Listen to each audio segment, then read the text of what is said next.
he's so blatantly stupid. He's a punk, he's a dog, he's a pig, he's a con, a bullshit artist, a mutt who doesn't know what he's talking about, doesn't do his homework, doesn't care, thinks he's gaming society, doesn't pay his taxes. He's an idiot. Colin Powell said it best. He's a national disaster. He's an embarrassment to this country. We saw Jimmy Kimmel's show was canceled. I heard Mark Maron today talk about it. He said, you guys were so afraid of being canceled. You went out and you screamed and you yelled about being canceled. But the cancellation was coming from people who didn't like what you had to say, who didn't agree with what you were saying and were speaking out about it. This cancellation is the United States government coming and taking your voice away from you. Robert De Niro no longer performs his rage, he refines it. Mark Ruffalo doesn't argue with absurdity, he obliterates it, fueled by a deep intolerance for nonsense. Together, they aim their sharpest instincts at Donald Trump, a president who's turned politics into his longest-running improv act. De Niro brings grit, Ruffalo brings fire. What follows is a cinematic reckoning, a fierce, unfiltered takedown of a presidency driven more by ego than leadership, more by spectacle than substance, and more by performance than purpose. It's passion meeting fury, with truth in the crosshairs. America's Philistine president has had himself appointed head of one of our premier cultural institutions. He has cut funding and support to the arts, humanities, and education. And now he has announced a 100% tariff on films produced outside the U.S. Let that sink in for a minute. You can't put a price on creativity, but apparently you can put a tariff on it. Of course, this is unacceptable. All these attacks are unacceptable. And this isn't just an American problem. President who has made himself a king and dictator. We're disgusted and we're scared.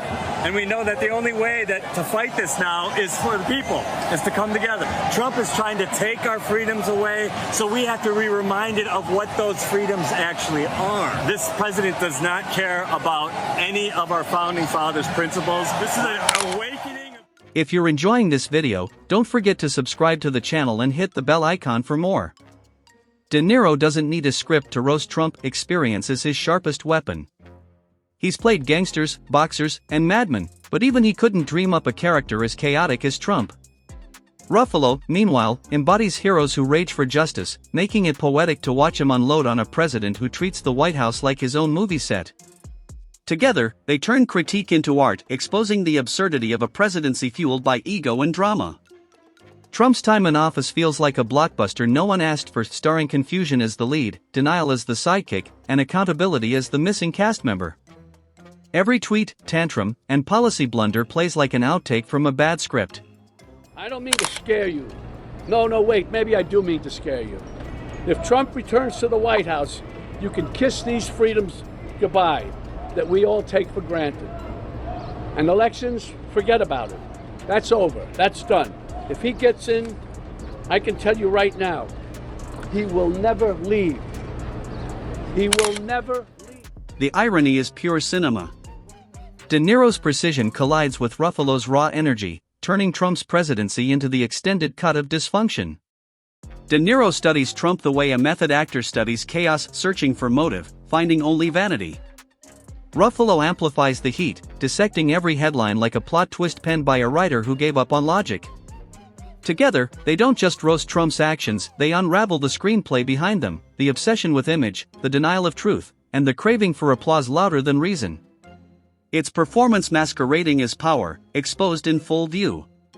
This country has gotten to this point that this fool, this bozo, has wound up where he has. He talks how he wants to punch people in the face. Well, I'd like to punch him in the face. This is somebody that we want for president? I don't think so. What I care about is the direction of this country. And what I'm very, very worried about is that it might go in the wrong direction with someone like Donald Trump. If you care about your future, vote for him. If Trump's cabinet were a film crew, they'd roll the credits before shooting the first scene. De Niro laughs at the revolving door of advisors, each introduced like a supporting actor, gone before the popcorn's done. Ruffalo mocks the pattern, loyalty lasts until logic appears, then comes another firing, another tweet, another meltdown sold as leadership. The chaos has continuity but no direction, a sequel nobody asked for, yet somehow keeps getting renewed season after season. His former Chief of Staff, General Kelly, reminded us that Trump admires Hitler and ridicules our American troops who died for us. He mumbles, he stumbles, and blubbers on, exhibiting clear signs of dementia. He promoted the Project 2025 agenda. That's all in 1 week. Ruffalo highlights the environmental irony, a president with global power who treats climate change like a subplot too dull for prime time. De Niro watches the denial unfold like a man re-watching a bad movie, searching for logic that isn't there.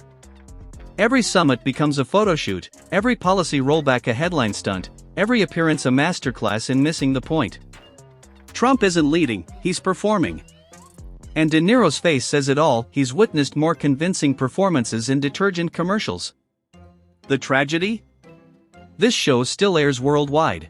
United States government that is now suppressing the freedom of speech. It is the United States government, not your neighbors, not someone on social media. It is the government doing it now. And that's where we all have to come together. Because authoritarian regimes, fascist regimes have to degrade our freedoms more and more over time until we're living the smallest, the most frightened, the most secretive life. The absurdity isn't just political, it's theatrical. Ruffalo views Trump's rallies as a surreal mix of ego therapy and stand-up gone wrong. The crowd cheers, the music blares, and the headliner forgets his lines but compensates with volume. De Niro watches from a distance, unmoved by the showmanship mistaken for leadership. For a man who built his empire on branding, Trump has branded chaos better than anyone in modern history. His presidency feels like the first to need a full-time fact-checker in the cast. It's a method act with no method, bravado masking insecurity, confidence cracking beneath its own applause. Together, Ruffalo and De Niro capture the portrait of a man performing power, stumbling through his own script, and mistaking attention for authority in a show that refuses to end. Immigrants who are taking anything. It's not that there isn't enough for everyone in this country. It's that there's a few very, very, very, very wealthy, powerful people who are taking too much. This is the reimagination of America and the reestablishment of our democratic principle. We're not going away. We're not going to be quiet. We love each other, and we realize that we love this country so much that we're leaving our homes today in the rain to express our friendship and love for the people here who made this. The economic showmanship doesn't fool them either. De Niro calls it the illusion of success, numbers tossed like confetti, achievements inflated like campaign balloons, and promises popping at the first hint of scrutiny. Ruffalo points out the irony of a self-proclaimed man of the people who governs like someone auditioning for Forbes. The workers got the slogans, he says, the elite got the benefits. Trump's policies read like business deals for friends and headlines for himself, every success exaggerated, every failure outsourced. Ruffalo doubles back to the environmental absurdity, a man who believes coal has a comeback arc and treats clean energy like a rival character. Together, they liken Trump's climate stance to a man bragging about saving the Titanic by repainting the deck chairs, proud of the optics, oblivious to the iceberg. You have compared the Trump family to a gangster family, which is something coming from you. What do you mean? They are. Well, because he thinks he's a gangster. He does everything like a gangster. I don't think that gangsters in that world would think much of him. Because Then comes foreign policy, the global stage where Trump treats diplomacy like an ego trade show.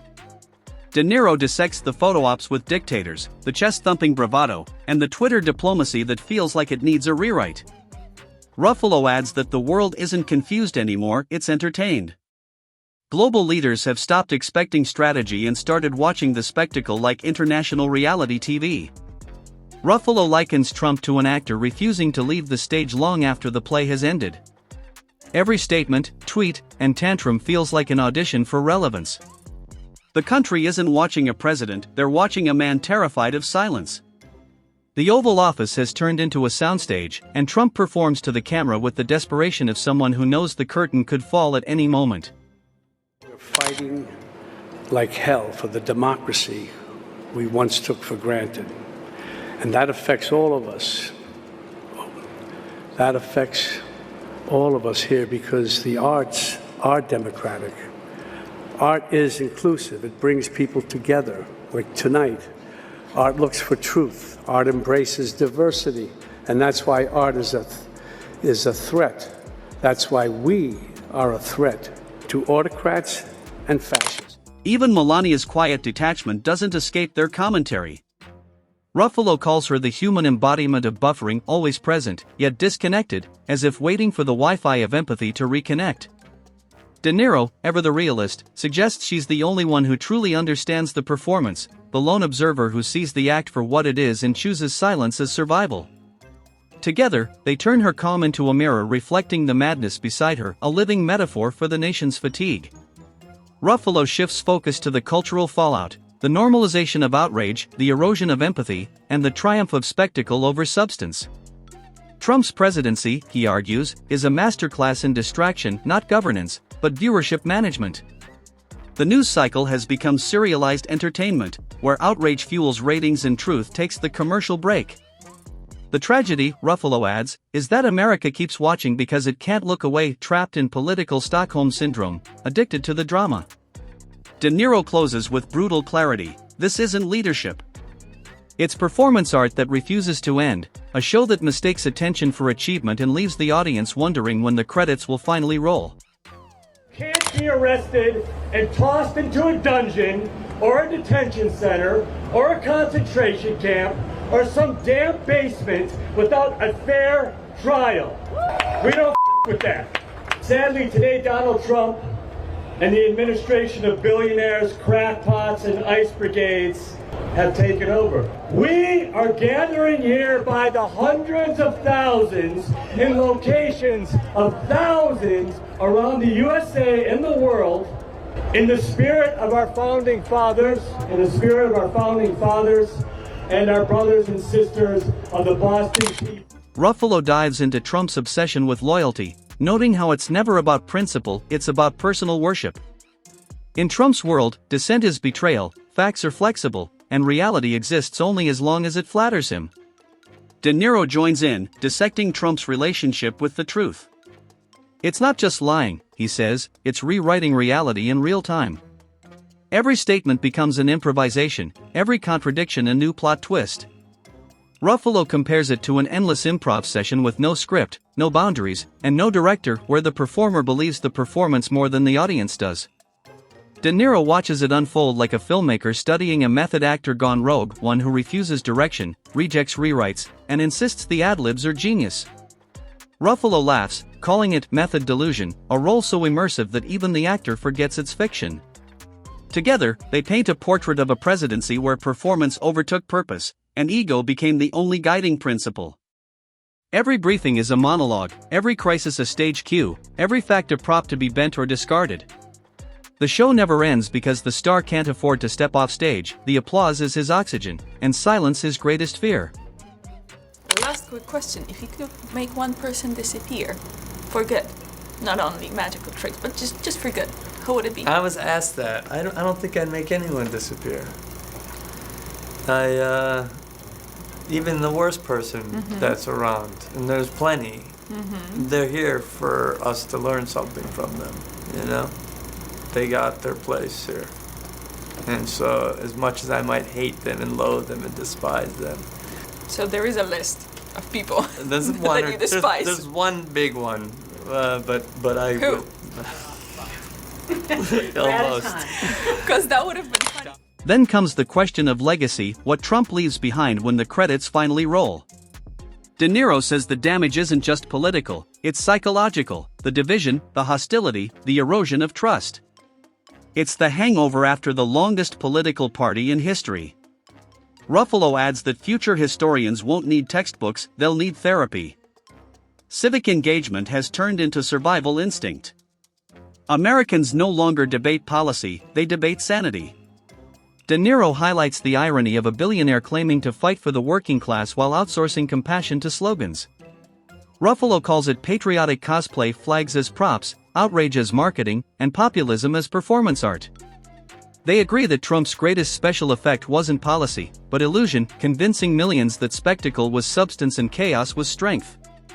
The media, De Niro notes, became part of the act, amplifying every controversy, every outrage, every absurd headline that extended Trump's relevance. Ruffalo adds that Trump doesn't avoid chaos, he engineers it. It's his oxygen, his fuel, his applause line. The presidency, in their view, became less about governance and more about keeping the cameras rolling, ensuring the spotlight never dimmed, even when the story should have ended. In all fairness to the former president, is that true? Do you have to use a teleprompter when speaking about President Trump?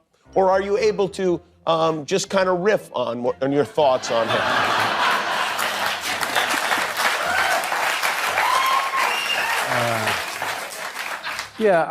He's so stupid.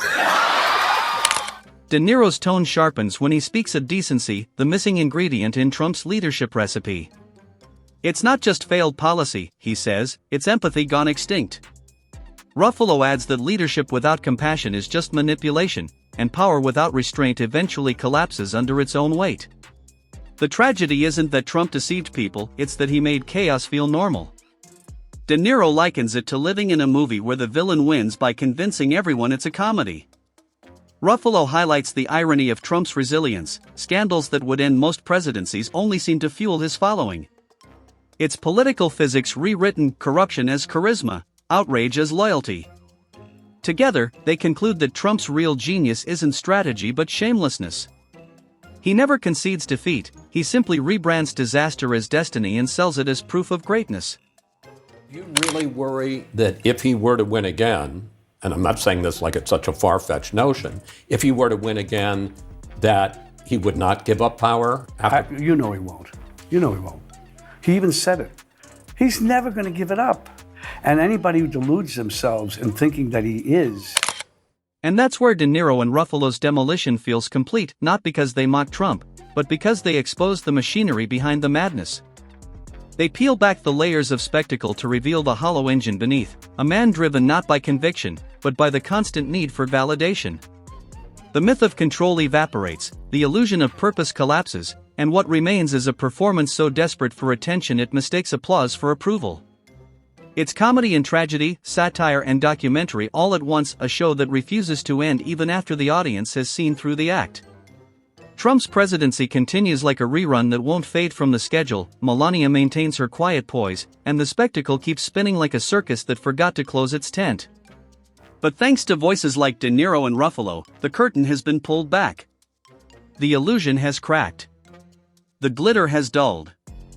And what once passed for strength now looks suspiciously like exhaustion in disguise. The applause has turned uncertain, the laughter uneasy. The world is no longer entertained, it's reflective. America, once caught in the trance of the performance, begins to recognize itself in the chaos. The lights still blaze, the slogans still echo, but the magic trick has lost its mystery. What was sold as greatness now feels like confusion wearing a red tie, confidence without clarity, bravado without vision. In the silence that follows, there's no grand finale, just the slow realization that the show was never meant to end, because ending it would mean facing the truth.